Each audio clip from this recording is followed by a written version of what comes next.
Another week means another fun-filled edition of Cribs, our dear home-loving friends.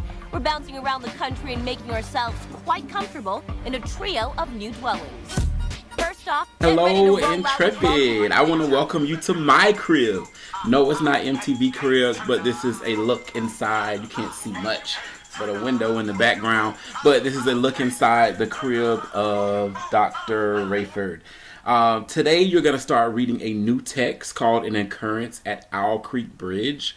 The text is kind of difficult. It's typically used by educators in high school settings. I've even noticed that there were some freshman college English classes that use An Occurrence at Owl Creek Bridge as their text. But since you are a part of the Alphas, the leading class at Intrepid, I'm sure you're going to be able to complete this text with ease, with flying colors. Now, before we get started, I want to give you a brief description of An Occurrence at Owl Creek Bridge. So if you can, go ahead and look at the text that you picked up when you came in. An Occurrence at Owl Creek Bridge is a story written by Ambrose Bierce. It is a short story set during the Civil War. The narration is divided into 3 sections. So the first section is written in present tense, suggesting that it is a current event. The second section acts as a flashback to provide information leading up to the present situation.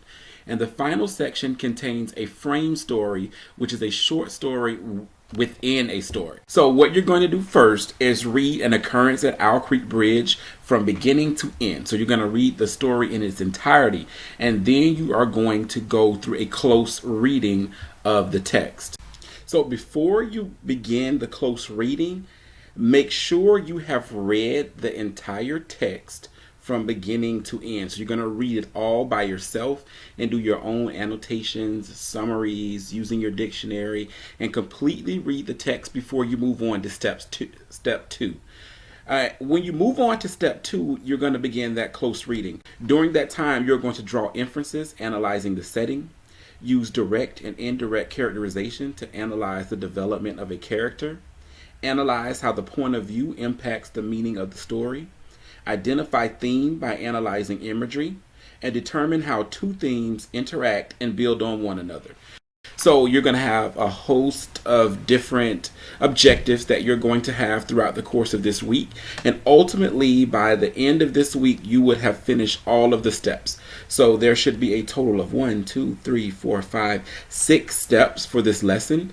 And you're going to finish all 6 of those steps by Thursday. So you don't have to finish them all today, but by Thursday of this week, I would expect that you have completed all of those. It's really important for you to have a very good understanding of this text, because next week you're going to start your 5-paragraph essays, and for you to be able to accurately answer the questions and be able to complete that 5-paragraph essay, you would have to have a very good detailed understanding of all of the events that took place in An Occurrence at Owl Creek. When you're working on the close reading of the text, there's going to be a teacher teaching you in the video that's going to ask you to reread portions of the text and highlight words or phrases. That is what I'm going to be looking for when I check your work. I'm going to look to see that you've written in your margin, that you've annotated the text, and that you are following the instructions that are given in the video while you are completing this lesson.